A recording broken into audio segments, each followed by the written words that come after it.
Please welcome to the stage, Mike Zakarian.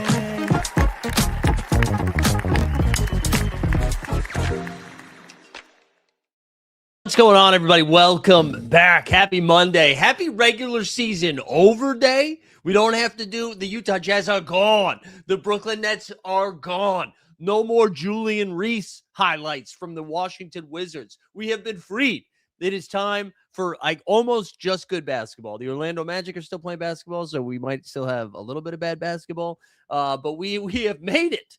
We have made it to the postseason. Congrats to all you sickos that were watching any of that stuff last night. I'm actually going to start with the poll right now because I want to know who had the worst loss yesterday. And then we're going to say, was it the Magic or was it the Spurs? And we can talk about that. Let's start and show the poll. There we go. So 1 for the Magic, 2 for the Spurs. We're going to get into all of the weekend's activities. We're going to set the stage for the postseason. We'll talk some play-in. I'm going to yell about a couple of things. And then over the weekend, or really this morning, we were up early and we were scrubbing the wins and losses for our over and unders. And we're going to see how rich we are. We got the common man in the chat letting us know happy birthday, Baron Davis and Magic legend Bo Outlaw. Snoopaloop, happy National Thomas Jefferson Day. Also the inaugural year of happy thank God Doc Rivers is stepping away day. Yeah, congrats to the Bucks fans. No more Doc Rivers there. We got Sneeps in the chat. T-Man Baller, Baudevine's here. Gabriel's here. DJP. We got Galactic 3DK. Good to see everybody. Yeah, get your votes in this sick-ass poll that we've got going on. Just a couple of things, like business stuff, and then we're going to dive in. So NBA Bit should be here Monday through Friday this week. We got playing stuff to talk about. We got a busy week ahead. We've got Borland's going to be joining for So Rare MLB later this afternoon. We have a 3 p.m. start time because we got an early 4 o'clock game. I think it's like Astros and Mariners. So that's on the Elite Fantasy Sports channel.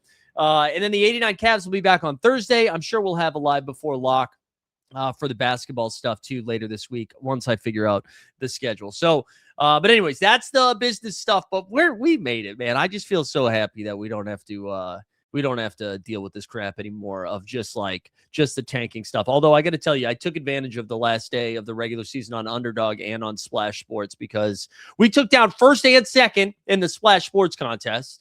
All right. And then we had like 9 top 100s on Underdog yesterday. It was B-ball. People were sitting out B-ball Paul night. What are we doing? It's B-ball Paul night. But anyways, let's go. Let's start with the Spurs stuff. And honestly, I want to start. I had a little back and forth with ESPN's Tim Bontemps this weekend. And I'm not going to lie. Well, wife's out of town. I took myself out to dinner on Saturday. After our softball game, I went and got a beer, took myself out to a nice Italian dinner, had a lovely pasta and a cocktail there. And then I was just at the bar while I'm eating, tweeting, And so we're going to start with this Nuggets Spurs game, but the injury report comes out and the Nuggets are basically like, hey, listen, Jamal Murray, Aaron Gordon, Every Christian Brown, everybody have the night off. We're probably going to play Jokic 18 minutes so that he can qualify for the end of the season awards, and we'll call it a day. Everybody then goes out and is saying that the Nuggets are tanking. The Nuggets are tanking because they are scared of Minnesota Timberwolves. Now, and at the spurt, like it was a foregone conclusion that the Nuggets were going to be the 4th seed. Listen, I'll have the dialogue that Denver was prioritizing rest over matchup or rest over seeding, where they're like, listen, Aaron Gordon's hamstrings have been string cheese this year. All right. Peyton Watson, not ready to go yet. Jamal Murray has had to play mega minutes all season long while Nikola Jokic missed a month. Murray, like one of the best seasons of all time for him. He needs the rest. Christian Brown battled some injuries this year. Give him the game off. I'll hear it. I don't know in what world, and this is why I was having a tough time getting to this conclusion that everybody else was getting to, that Denver was tanking.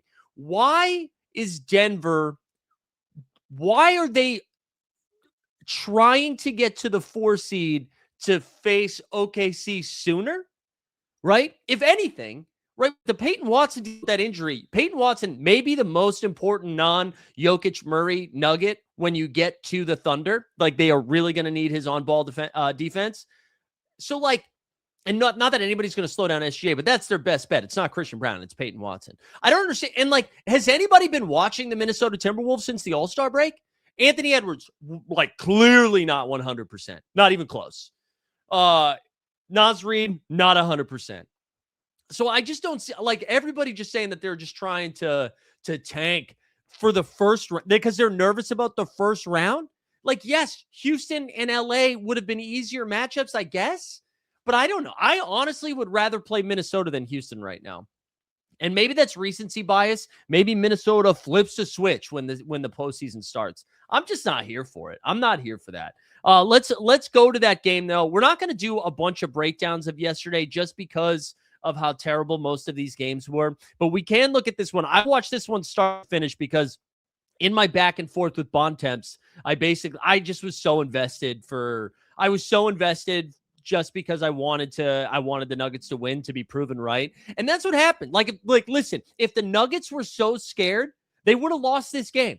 If they were tanking, they would have lost because San Antonio was trying as hard as they could. They had Castle up there picking up guys full court.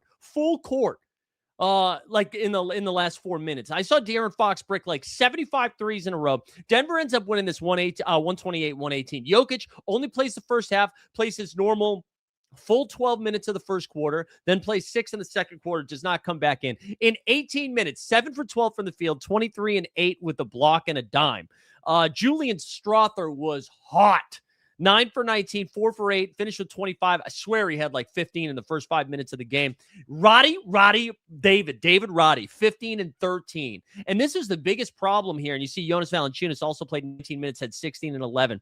Like, they just were beating up San Antonio on the glass. Like, from start to finish, that was where the problem was. Now, the Spurs were without Wemby. They didn't play him. And that's the other thing that was kind of confusing, right? Because San Antonio, and this is why I don't I do not believe Denver was tanking. I do not. Otherwise, they would have lost this game. But for San Antonio, why doesn't Wemby play this game? You had the opportunity to force Denver to play OKC in the second round. All you had to do was win this game against the C division of the Denver Nuggets. So, like, why not play Wemby? And then also, just like, how do these starters not get it done? But anyway, Zeke Naji played 20 minutes. Bruce Brown had 14, 5 and 4. You had 13 from somebody named Curtis Jones, who, again, listen, I do this every day. And I was locked in yesterday, and I did not know who Curtis Jones was. When they kept saying Jones for 3, I thought it was Spencer Jones. I did not know who that was. But anyways, the Spurs here, they run out Champagnie. There was no Luke Cornett in this. So Mason Plum Dog Millionaire played 16 minutes and got the start. But it was a lot of Carter Bryant. Honestly, I really like Carter Bryant's game, man. He finished with 13, 5 and 5. Fox, 4 for 14 from 3. And I swear he missed like 8 on one possession. He had 24, 6 and 5. Vassell had 19. Castle, 10, 11 and 9 in 29 minutes. Baffling loss by San Antonio. Baffling loss. No, that's Spencer Jones. That's what I'm saying. You're also confusing. It's Spencer Jones who updates the LinkedIn. I just don't know. I don't know what San Antonio is doing. Great win for Denver. They're the 3 seed, 54 wins. San Antonio finishes at 62-20. There you go. Zakarian Jones back in the chat. Good to see you, Zakarian Jones. Yeah. See, that's what I'm saying, Gabriel. But anyways, baffling loss by San Antonio. So San Antonio will wait to see who they get between Portland and Phoenix. The winner of that play-in game will go to San Antonio. The loser will play the winner of the Warriors and the Clippers. That's what we got going on. All right, let's do the Magic and the Celtics. I tweeted out, you got to fire Mosley in between the third and the fourth quarter. This is bonkers stuff. And now, honestly, like, let's actually go into rant number one here, although that I kind of already did one. Okay, we have to stop celebrating I played all 82 game streaks. We have to. If you like, this is such bullshit. This is the second year in a row we're like, oh my God, Mikal Bridges, an Iron Man. He played 82 straight games. And in the 82nd game, he goes out onto the floor, slaps a guy's testicles, and then checks out of the game. And then Desmond Bane. And honestly, I'm glad this blew up in Orlando's face. Desmond Bane, same thing. Oh, the Iron Man. Didn't miss a single game. Well, you know what? You played 7 minutes in the first half. Didn't come out in the second half. Now your team's in the play-in. They probably would have been in the play-in anyways, but now they're on the road in the 7-8 game because they took a big dump against the Celtics. We got to stop doing that. We have to stop doing that. It's so dumb. It's so dumb. That's like me celebrating being 6 feet tall when I have stilts on. I'm not 6 feet. You didn't play 82 games. That doesn't count. That doesn't count. Let's just stop celebrating it if you're not going to do it. So dumb. So dumb. Anyways, Orlando, why did he only play 18? I think I just explained that. So yeah, Bane starts so that everybody can be like, wow, dude. Desmond. So he plays 18. The Magic lose to a combined 84 points between Luka. You know what? I'm playing the Luka Magic drop right now. I'm going to play the Luka Magic drop, and I want you to just picture Garza every time you do it. Every time you see Luka Doncic, I want you to picture Garza because this was Luka Magic. Luka Magic.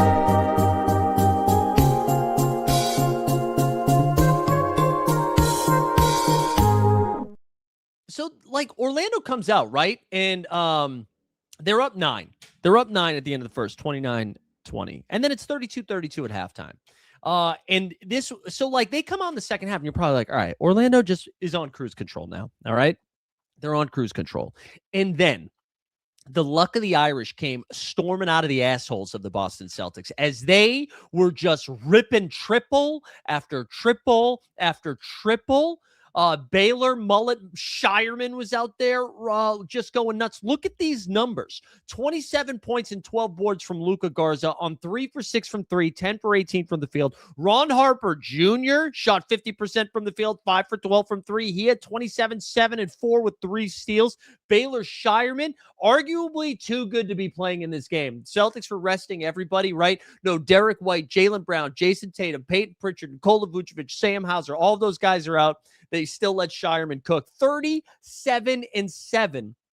Even John Tonji gave him 13. Luka Garza hit one of the most insane threes in this game, right? So they go on this run. The Celtics go on a run. They're up big. Then Orlando comes storming back in the last couple of minutes, right? Last couple of minutes, they storm back. They tie it up. There's 35 seconds left. They call timeout, all right? The Celtics call timeout. They're like, hey, we need to do a 2-for-1, all right? We need to do a 2-for-1 here. Luka Garza catches the ball with Wendell Carter Jr. inside him, basically. Catches it, launches the triple. It was a terrible shot. Buckets, bottom of the net. They end up taking a 3-point lead, and it was all over. Hot take, it's not Mosley. Magic do not have good players. Power Duster, that can be like part of the take. If you're not watching any of Orlando, they have given up on Mosley.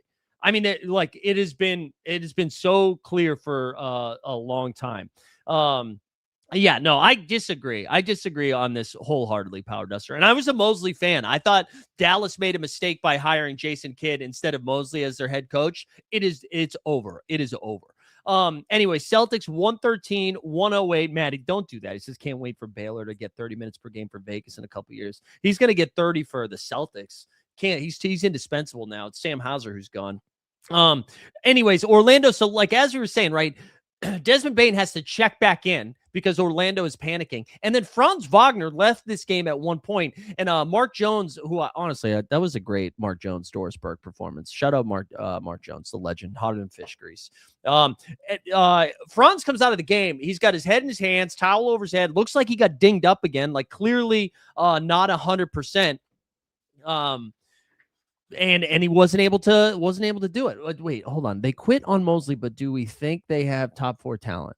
You mean like a top 4 player? No. There's no reason they shouldn't have finished ahead of the Toronto Raptors. There's no reason they shouldn't have finished ahead of the Atlanta Hawks. Yeah, they do. And they were unlucky this year with some injury stuff, but this is really bad. They were really, really bad. But anyways, this was a horrific loss. So now Orlando has to go on the road. They're going to go to Philly, which hilariously enough, the 76ers, normally the 7-8 games are tomorrow, right? Tomorrow it should be Phoenix and Portland, and then it should be Philly and Orlando. And then the 8-9 games are on Wednesday. However, the 76ers, like it's a high school gym, don't have the floor. The Philadelphia Flyers have a home game on Tuesday. So now the 7-8 game goes to Wednesday. Just the most Philly stuff ever. And when we start thinking about that matchup, normally if Orlando hadn't quit on their team and on the state of Florida, I think I would lean Orlando in this game. And Orlando could still win, but man, it just seems like they are so cooked. And even Philadelphia without Embiid feels like it's that is the team that I would expect to win this game. And if we look at the Orlando numbers too, Embiid's not playing, Gabriel. We got Paolo, right, dude? 7 for 22 from the field, 0 for 5 from 3. And if you just say, oh, wow, triple-double, 23, 10, and 11, 6 turnovers. I mean, it was a bad Paolo game, man. It really was. In the second half was just awful. And I don't know. I mean, I think I'll throw myself into the mix here. We're going to go over-unders in a little bit, and I am definitely guilty of this. But I just kind of thought Paolo was going to evolve a little bit. I wasn't first-team All-NBA, MVP type guy, Paolo Banchero, but I thought he was going to be, I don't know, a consistent number one, right? Like that he could be a number one. And I just don't know if he's got that in him. Now he's still young, right? It's not like it's over for the Paolo development, but I do think this Orlando iteration is cooked. And maybe you could be like, well, they were unlucky or whatever, but you just think about all they gave up for Desmond Bane. The 5 first rounders or 4 in salary, whatever you want to call it, all of those first round picks, it wasn't so Orlando would win the East in 2029, right? Yes, their core of Paolo and Franz is still young, but that move was they saw a window in the Eastern Conference now, and they fucking finished 9. And that's it was just unacceptable for what they're. I mean, remember Tyus Jones was on the team at the beginning of the season, and we were like, "Oh, good, they got themselves a point guard." Couldn't find the floor. He's been on I forgot Tyus Jones on the Denver Nuggets. He was playing Denver Nuggets minutes last night. But you have Desmond Bane, Paolo Banchero, Franz Wagner, Wendell Carter Jr., Jalen Suggs, who did miss some time but was relatively healthy this year. And they don't defend. That's the other thing. They're a back half of the league defensive team this year. They've lost their identity of physicality. It's just pretty bad. It's pretty bad. And again, you looked around the East, man, the Celtics were dinged up. I did not see this season coming from the Celtics, but it basically was the Cavs, who nobody believed in, the Knicks, who I don't know if people believed in, but you saw a finals team in the Pacers, a finals favorite in the Celtics, both get neutered by injuries. And we were looking at Orlando to jump in that top 3, top 4 conversation. It was Orlando and Atlanta. Those were the Williamsburg picks of the season. Those were the hipster picks. And for Orlando to finish 8 games over 500. No, that's wrong. Yeah, 8 games over 500. Just absolutely cooked, man. Absolutely cooked. And now listen, maybe Franz gets healthy next year and you come back. I mean, it's not like they have other options. You got to either trade, like they don't have picks, they don't have assets to move around. So it's going to be this core again next year. If anything, they're going to have to start cost cutting soon. So just a cooked organization, man. I wouldn't be surprised if they just rip off 2 L's in a row. I think they're just going to rip off 2 L's in a row. I think that's what we're going to see. I think Philly, even without Joel Embiid, so as we go to that game there for a second, just in case you guys forgot, because it happened on like Thursday or Friday, and there's been a lot of news. Embiid, appendicitis, right? So he got ruled out, had to have emergency surgery. He's healing. There's no timetable on his return. So he's definitely out for the play-in, both games. Whether they win or lose, he'll be out for the play-in. And then I imagine he's going to be out for, if not all, most of the first round. Now, the good news with the first round of the playoffs, because so many series are going on, game 1 will be Sunday, and then they probably have a couple days off before game 2. Like sometimes there's 2 or 3 days in between games. So there's a chance maybe Embiid is back for the second half of the first round. But if they win this game, they'll be taking on the Boston Celtics. If they lose, they'll get the winner of the 9-10 game in the Charlotte Hornets. So, well, let me catch up on the chat, too. We got Suggs is also crazy overrated because of his high pick status. I actually think Suggs has had a pretty solid year, but I just think the team defense is so bad. I think Suggs has actually been kind of nice this year. Whitehead says, Scotty's an awesome defender, knows his role on offense. Paolo thinks he's KD and maybe closer to Aaron Gordon. Yeah, I would just say Toronto has had more, they have more offensive help. I agree with you that Scotty understands his role on offense. And Scotty, what's great about Scotty Barnes, and we'll talk about Toronto series here in a second. What's great about Scotty Barnes is that, like, if your guard is out, if you're like Emmanuel Quickley's out or limited, we're like, Scotty, why don't you run point? If Pirtle and Colin Murray-Boyles are out, we're like, Scotty, can you play the 5? Like, he can do just about everything. He can do just about everything.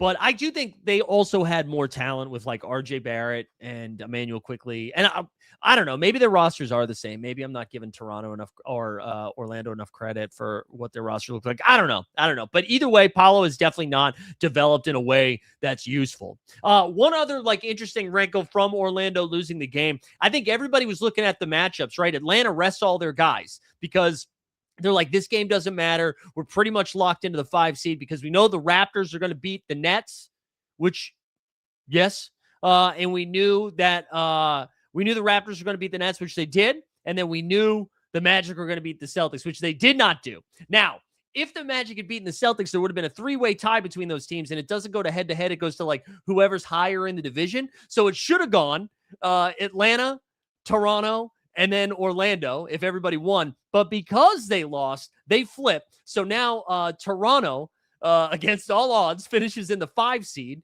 Atlanta is now in the 6 seed, which is kind of a big deal because Toronto has gotten their butts cooked by the Knicks all season long. And I think match up a little bit better against Cleveland. And I just don't think anybody truly believes in Cleveland. I'm not going to pick Toronto to beat Cleveland. The Raptors are, I think, 3-0. Against the Cavs this season. But I also think all of those games were like before Christmas. They were all in the first half of the season. So I'm not really sure. Yeah, the Raptors had the top, but only because it was they finished with the same record. If Orlando had the same record, it was going to be a 3-way tie. That's why. But anyways, the Raptors, now, I think match up a little bit better against Cleveland than they did against the Knicks. And I mean, the Knicks now, I think the Knicks were probably hoping to play Toronto as they've just kind of cooked them all season long. Now they get Atlanta, who's been playing pretty well. And I think that matchup's like kind of fun. I think that's kind of fun because I think the combo of Cat and Mitchell Robinson really hurts Jakob Poeltl. Like that's not a good Jakob Poeltl series. Now they got to deal with Onyeka Okongwu, a little bit different. So I don't know. I don't know how you guys feel. I mean, I think it still probably goes chalk. I think it's still probably Pistons against whoever. I think it's Celtics against whoever. And then I think it would probably go New York and Cleveland. But, I mean, I think both of those series become a little bit closer now. I think I might have picked Atlanta over Cleveland just to piss off Stubbs. Regulator said would be really funny if Trey attended the Knicks games. Yeah. And Cleveland has no one to guard big wings like Scotty and Ingram. Yeah, I agree. I think both of those series are going to be fun. I think as the fan, this is a better, like I'm more excited. I think we could see those series go a few extra games. And I'm looking forward to it. On the East, too, the one other thing we got to talk about here is the 9-10 matchup on the East side, right? Charlotte, even though I was kind of like jerking Charlotte off for the last like month and a half, they find themselves in the 9 seed. So they might have to eliminate the state of Florida from playoff contention. First game will be against Miami. That'll be on Wednesday night, I think, right? No, that's going to be on Tuesday because of the Philadelphia thing. And then they will take on if Charlotte beats Miami, which again, vibes are very weird in Miami right now. If they take down Miami, they will get the loser of the Philly-Orlando game. Again, I think it's probably going to be Orlando. And I think Charlotte, Orlando has quit. So I do think Charlotte wins both of those games. They'd have to, the first one will be on the road. At home, they'll host Miami on Tuesday. And then if they win, they'd be on the road to either Philadelphia or Orlando for that next game. But I think I kind of like Charlotte to get out. It'd be weird not to pick them now. If the Heat loses Spo gone, I don't think so. I'd be really surprised if it's Spoelstra. I know to Stan's bummer. Stan wants Spoelstra gone, but I'd be really surprised if Spo goes. But vibes in Miami are weird. They are really weird. The last couple of games have just been funky, have not been fun to watch. Bam has been great, but that's about it. The hero norm stuff doesn't seem to be great. Everyone in Charlotte will be wearing a purple shirt on Tuesday. There we go. That's cute. You guys are color coordinating for the day. I'm excited about it, though. I think that's going to be fun playing. Let's go over to the West here. So with the shakeout of Denver, we kind of know that we have Denver, Minnesota for the 3-6 and Houston, LA for the 4-5. I think the biggest thing that we need to decide here is do we think Luka and or Austin Reeves return at all for the first round of the series? For the first round series, excuse me. Do they come back for any of it? Because everybody was saying how OKC has become a winner, and honestly, their path has become a lot cleaner. The fact that they're going to get one of Phoenix, Portland, Clippers, or Golden State, and then they get the winner of either Houston or LA. And if you don't think Luka or Austin Reeves are available, it sounds like, I don't know, Rockets in 6 maybe, even though they're on the road. I don't know, man. I don't know. I kind of like Houston to come out of that one. And then DJ P says, I think Reeves does, but Luka maybe if it goes 6+. Yeah, maybe. I feel like we haven't gotten updates on either of those guys. And JJ Redick made it seem like they were like, we have to extend the season, which you're not going to extend it more than 82 games. So that means it needs to be a long playoff run. So I actually would be surprised if Reeves is ready for game 1. If Reeves is ready for game 1, this becomes a better series. But if they're without Luka and Reeves and Houston just steals one of those first 2 games, I don't really trust Houston as a deep playoff run team. But the Lakers, dude, that's a hospital crew, right? That's a hospital crew. And then for the play-in, right, we get Phoenix and Portland. I kind of like Portland, man. I really do. I think I like Portland to get out of there. And I think Portland's kind of fun, where I don't think they could beat the San Antonio Spurs, but I do think they could steal a game or two. Denny's cooked them a couple of times this year. And then Clippers and Warriors is fun that we just get to watch Kawhi play Steph, but both of these teams are kind of cooked. They're kind of cooked. I don't know. Who are the 2 teams for you guys? Who are the 2 teams that get out of the West play-in? I think I am picking Portland. And then I don't know. I could see Golden State winning 2 in a row. Steph looks good. He looks spry again. He got some rest. I don't know. I think I would pick Portland and the Warriors if I had to pick, and that Phoenix loses 2 in a row, which maybe not. Maybe that's too disrespectful to Phoenix. Why Dad saying, how are you approaching playoff best ball, especially the big question of how to advance Thunderstacks in the second round with 110 and a potential sweep? Yeah. Why Dad? I'll be honest, man. I don't know how many more I'm going to be doing. I did a couple. So I did 50, 55 before almost right when the contest came out. And in those stacks, I was able to do a lot of Tatum was going pick 30, man. So I have a lot of and now he's going pick 7. So I think I'm slowing down a little bit.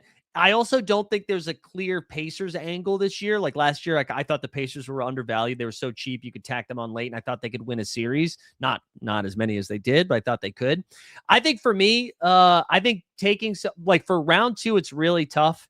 I don't even know how you get these OKC stacks through. I don't. Especially because you're going to be looking at Jokic and Wemby most likely playing 6+ game series, right? And so it would be one thing if the Thunder went 5 in the second round, and then you said, and it wasn't like a Jokic or a Wemby going 6 or 7, but like Jokic and Wemby can keep score with SGA. I think it's going to be virtually impossible. So I don't even think I'm doing Thunder stacks. What I would be doing is Thunder one-offs, and then just hope my Eastern Conference team gets there.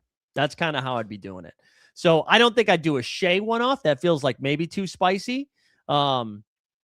But I think like if you could do a Celtic stack and like tack on a Thunder or two, that's how I would, one of the like the cheaper ones. Or even instead of starting, no, that's too hard, man. I don't know. I don't really know. Yeah, and Luke Kennard we trust. It could be a big Luke Kennard series, yeah. But anyways, that's kind of where we land playoff-wise. And then, yeah, Denver, Minnesota. I mean, listen, Minnesota is not going to be scared of anybody, whether they're home or on the road. They believe they've like 2 consecutive years, right? Western Conference Finals. They've mostly the same core has been there. It's been a lot of fun.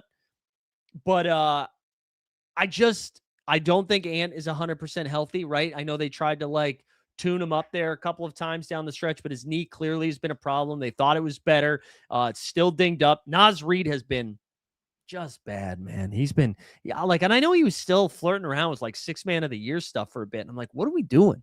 Wow. Were we all watching the same stuff? I love Naz Reid. And I love the Timberwolves. Timberwolves, I was really high on when I first started drafting playoff best ball. I was like, I think Minnesota has a shot to get out of the West. But they floundered.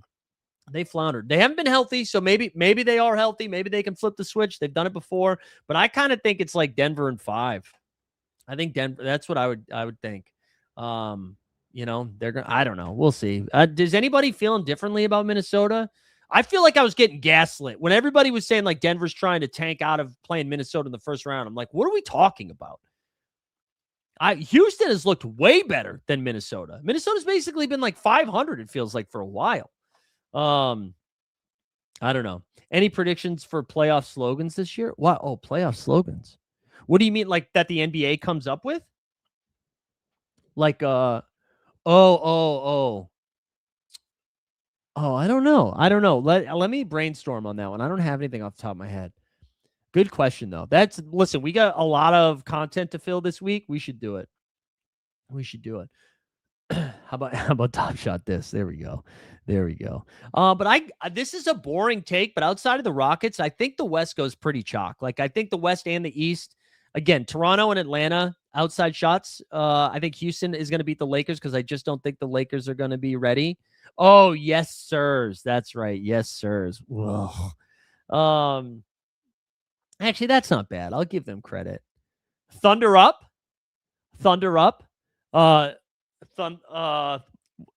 Double thunder. Thunderstruck. No, those are all dumb too.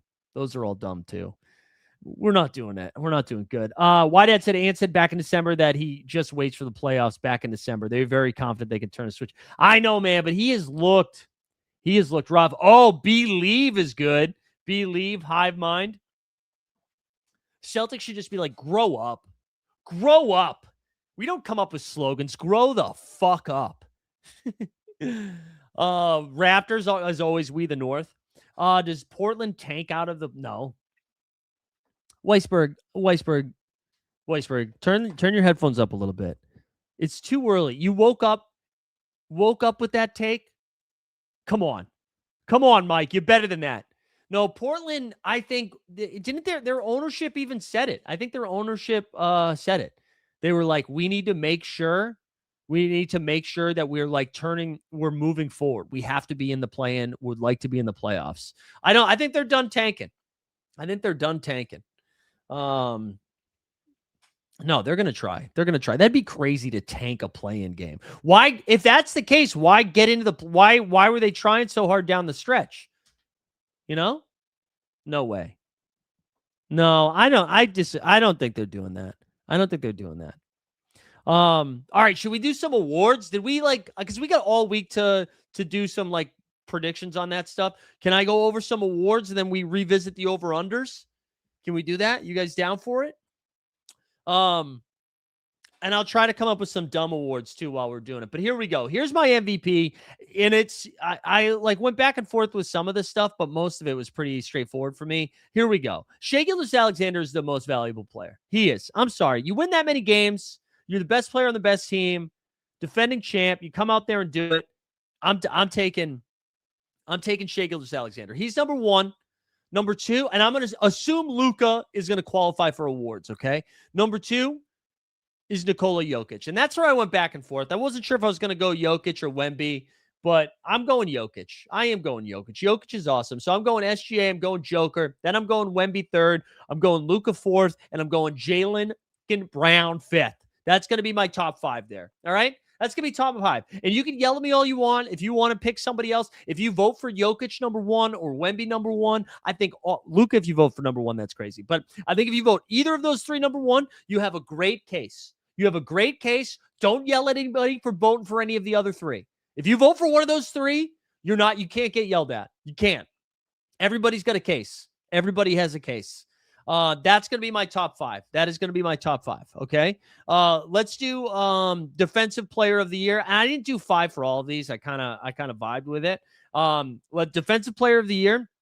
And I did three for a reason here. Victor Wembanyama, unanimous. And I do think you should be able to kick someone out of the media if Wembanyama doesn't win defensive player of the year unanimously. If anybody gives their first place vote to somebody else, I do think they should have to go cover the Shanghai Sharks for a year. See you later. See you later. All right.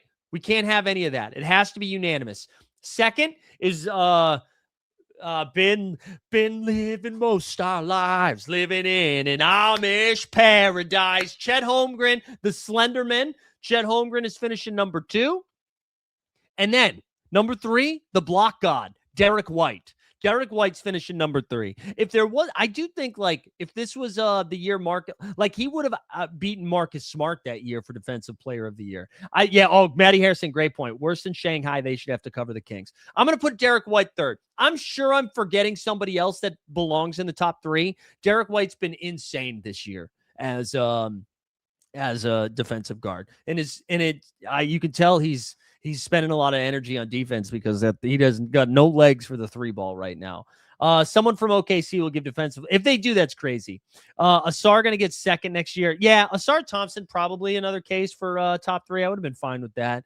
But yeah, that's how I'd go. I'd go Jokic, Jesus. I'd go Wemby, Chet, Derek White. That's going to be my top three. Let's do coach of the year. And I had a JB Bickerstaff the whole way.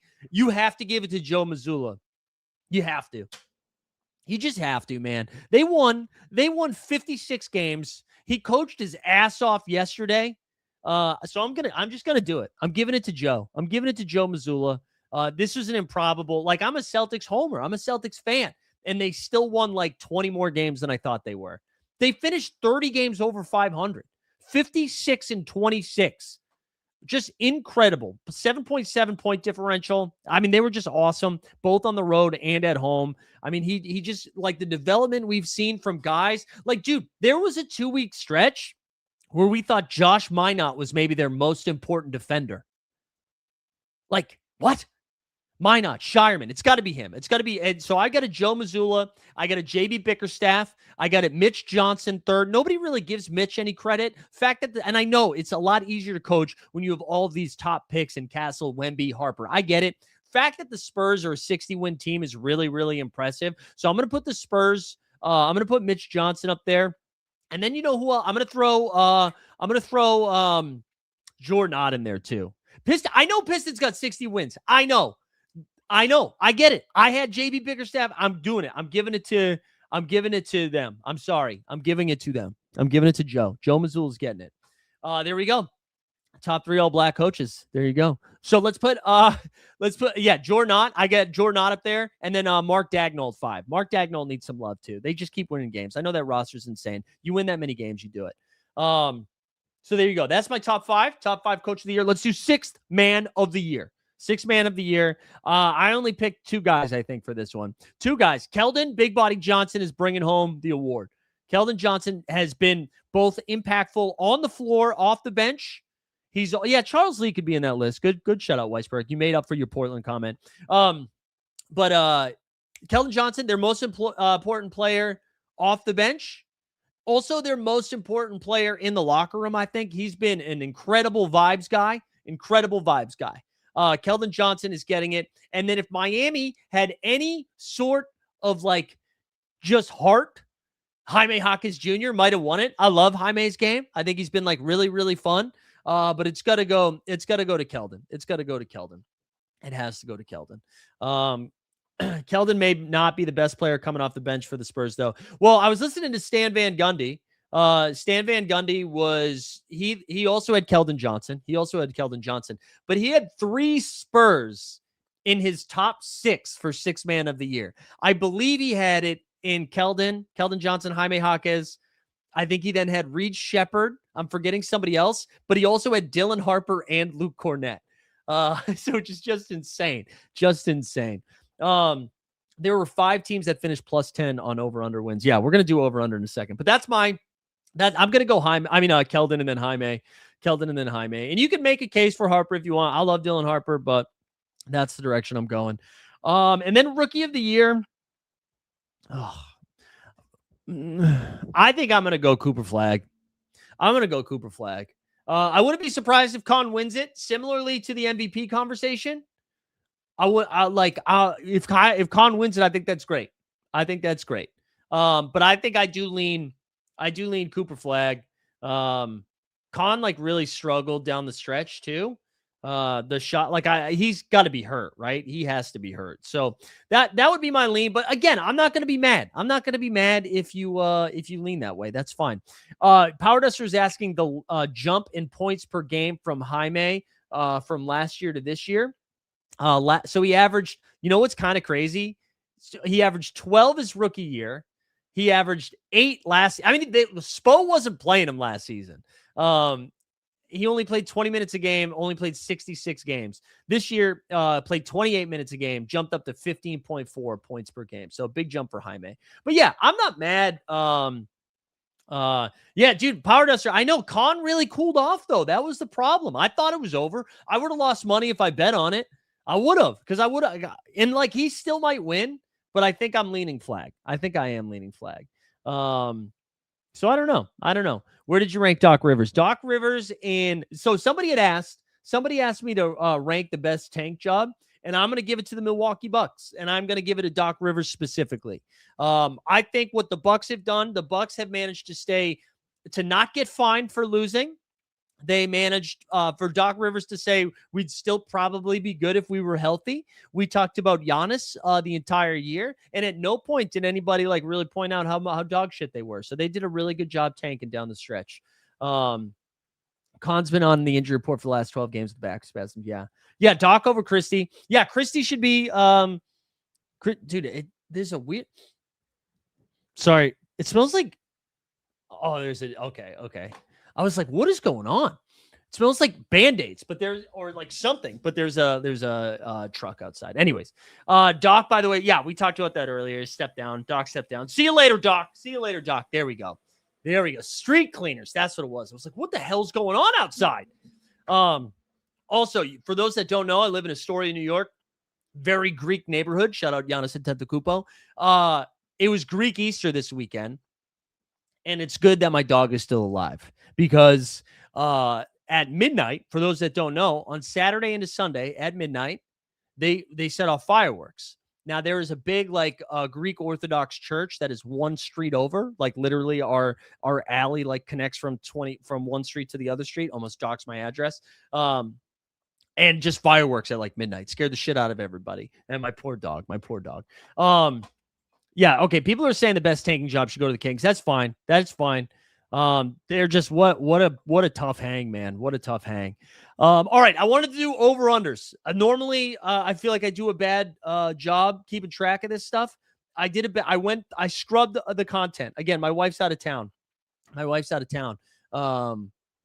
So I had a lot of free time this weekend. I went through it all, and I got to tell you, get me on the Bill Simmons pod. Because they need some help. They need some help with their over-unders. We cooked. We really did well in the East. West, not as great, but we really did well in the East. Okay, ready? Here we go. So we did over-unders. I was under on the Hawks, and I'll be honest, I thought I lost that. The Hawks over-under was 47.5. 47.5. So we're 1-0. We get the Hawks right. We took the under. They finished with 46 wins. The Celtics, we waffled on it for a while, ended up going over 41.5. They finished with 56. That's 2-0. Brooklyn was under 20.5. They finished with 20 wins. That's 3-0. The Charlotte Hornets, 26.5. They finished with 44 wins. That's 4-0. We did go over on the Bulls. We went over 32.5 on the Bulls. They finished with 31. That's 4-1. Then we did the under on the Cavs, which is 56.5. That's 5-1. Over on the Pistons of 46.5. They went to 60. I've now lost track. 1, 2, 3, 4, 4-1, 5-1, 6-1. We did under on the Pacers of 37.5. All right. And they finished with 19. That's 7-1. We did go under on the Heat. I thought I got that right. They went over. Heat finished with 43. So that's 7-2, right? 7-2. Then we went under on the Bucks because they suck. 8-2. We went over on the Knicks, squeaked it. 52.5. They finished with 53. That's now, I keep losing count. What's that? 4, 7, 9. That's now 9-2. Then we lost 2 in a row. Then we lost the Magic. We went over on the Magic. They were 50.5. They finished with 45. That's 9-3. We went under on the 76ers. They went over 9-4. Then we went over on the Raptors, 39.5. They finished with 46. And then under on the Wizards, which was 21.5. They finished with 17. 11-4 in the Eastern Conference. 11-4. Let's go. We cooked 11-4. All right, let's do the West. Not as sexy, but 11-4 is something. On the West, we went under on the Mavs. And you know what's so funny? I went back and was like looking at the chat. I was going to go over, and Common Man said something. I think like while I was like waffling back and forth, and the Common Man said we need the Zakarian fade because you were heavy on the over. So then I flipped and went under, which was just really funny. So we went under on the Mavs. We got that. It was 41.5. They finished with 26, 1-0. Then we went over on the Nuggets. They're 54.5. They finished with 54 wins. So that's 1-1 in the West. Warriors, remember everybody was like, the Warriors are going to finish with 50 wins. They're going to be a top 3 seed in the West. Warriors was 45.5. I specifically said you're relying on the knees of Jimmy Butler and Steph Curry's ankles to get you to 47.5 wins. We took the under there.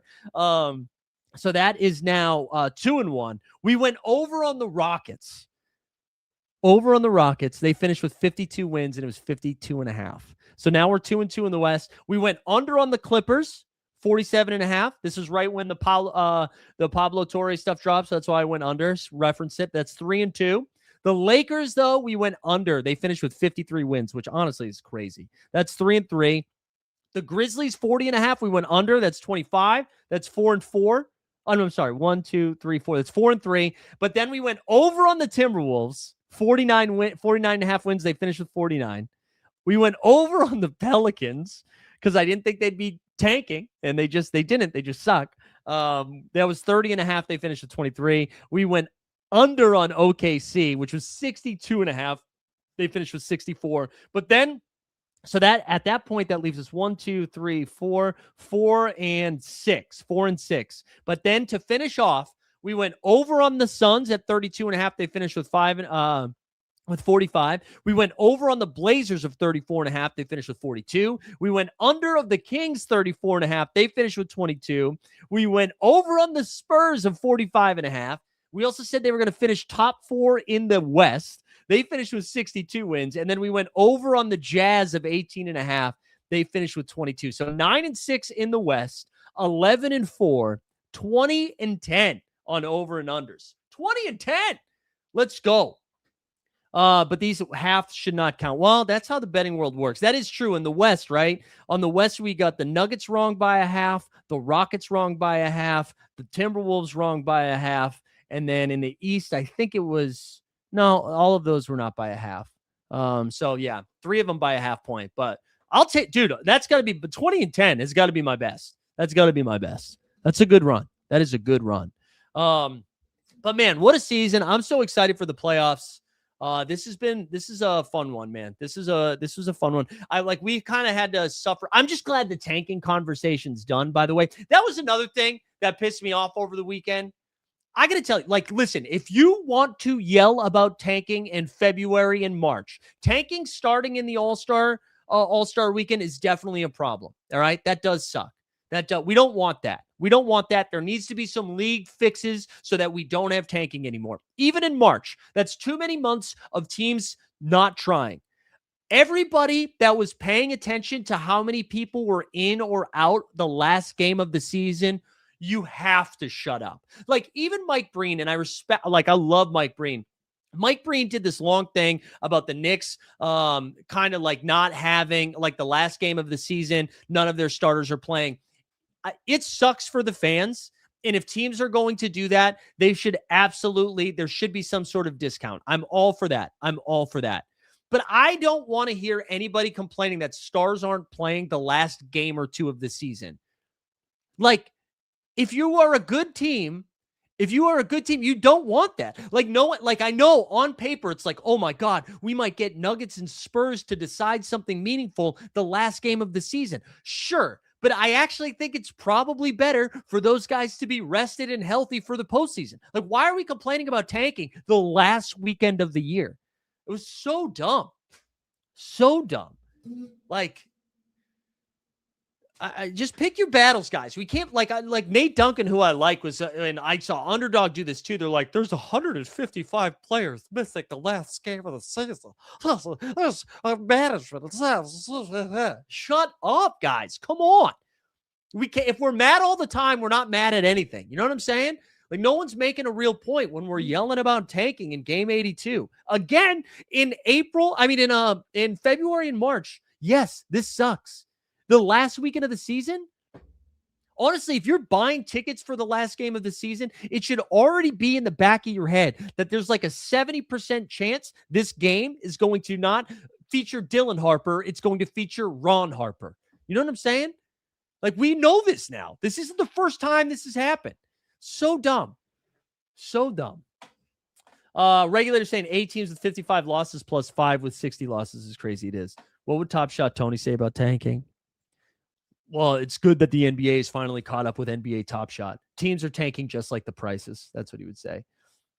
Yeah, I'll go over to Underdog here for a second. This is why I had fun yesterday. I was telling everybody not to play this weekend. And then again, I was home alone. I didn't have a lot to do. I was bored. And I got deep in the weeds yesterday. Let me see if I want to show you my exposures of my teams first. So I ended up doing, I think 80 teams, which is too many. I shouldn't have done it. This is my exposure. Ready? So the big mistake I made, I thought it was Craig Porter Jr. night. So I had a lot of Craig Porter Jr. There was no Schroeder, no Ellis. So I was we need Porter Jr. He was bad. And Leonard Miller was bad too. But Scotty Barnes absolutely was on fire. Paul Reed. By the way, Paul Reed was only 35% owned in the contest yesterday. Come on, guys. B-Ball Paul, Derek Queen, Nikola Topic, Jeremiah Fears. We haven't even talked about Jon Berenger. He was on fire. It was just a fun slate. If we go back, we finished 4th place in this one. We had some crazy teams too. So this one had Fears 62 fantasy points, Queen 64, Barnes 61, Carlson 60, 40 from Ingram, 41 from Cormac Ryan. Look at our guy Berenger. Let's find our Berenger team because I know I had a bunch. Here's one. This one had Fears and Queen, Leonard Miller only 28 hurt, and Craig Porter Jr. 22. He had 63. Look at this Berenger line yesterday. 24 points, 13 boards, and 7 blocks. 7 blocks. Maybe my favorite team here, and this wasn't going to do anything anyways, but there was a team. This one, I think. Ready? Look at this shit. So Maxey only had 25. I swapped Kawhi Leonard to Amari Williams. We had 62 from Fears, 61 from Barnes, 60 from Carlson, 63 from Berenger, and a 3 from Amari Williams. But anyways, that was a fun slate. That was a really fun time. We'll do a couple of playoff streams, best ball streams on the Elite Fantasy Sports channel this week. Just a reminder, we'll have the NBA bit Monday through Friday this week. We'll try not to take a day off. Thursday night, we have 40-year-old basketball starts again, so that's exciting. But yeah, we'll be back tomorrow morning. 89 Cavs will be back on Thursday again. It'll be in the afternoon. We have some live before lock on the baseball side this afternoon with Borland. And I'm sure I think we'll have one tomorrow as well for the NBA stuff. But we made it. We made it, boys and girls. It's postseason time. If it's your first time here, thanks for hanging out. Do me a favor, like and subscribe to the YouTube channel. We're feasting off that no dunks boost last week. Shout out Skeets for having me on. That gave us a nice little sub boost. But yeah, go like, subscribe, rate, review the podcast, do all the stuff. Let's pump the algorithm. Let's get famous. Let's get famous in this postseason, huh? All right, boys and girls, however you identify. We'll see you tomorrow. We out.